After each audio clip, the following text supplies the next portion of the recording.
Θυμάμαι ακόμα τον τύπο που είπε να κάτσω να πιάσω χαρτί. Στείλω και μια γόμα στο δίπλα διαμέρισμα να παίζει μπουπάκ μουσική.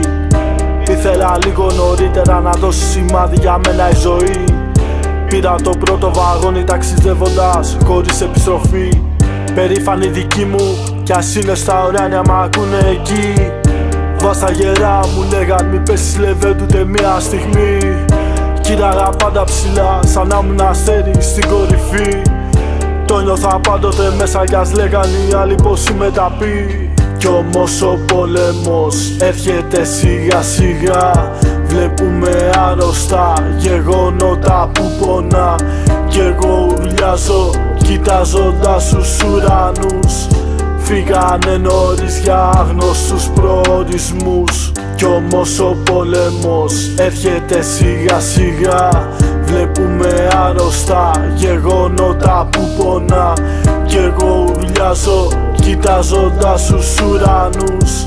Φύγανε νωρίς για άγνωστους προορισμούς.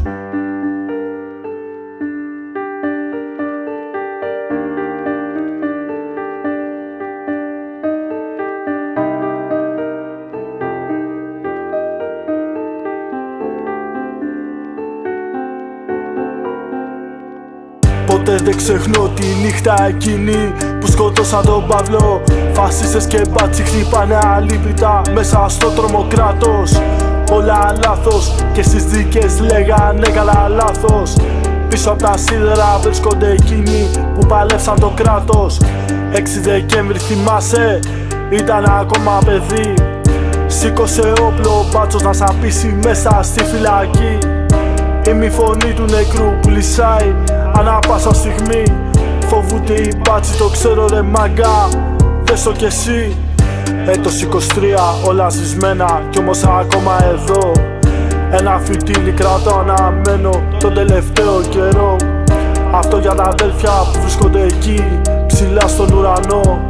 Μου δίνουν δύναμη να βαδίζω στον κόσμο αυτό. Κι όμως ο πόλεμος έρχεται σιγά σιγά. Βλέπουμε άρρωστα γεγονότα που πονά. Κι εγώ ουρλιάζω κοιτάζοντας τους ουρανούς.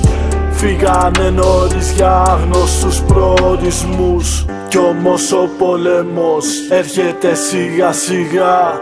Βλέπουμε άρρωστα γεγονότα που πονά.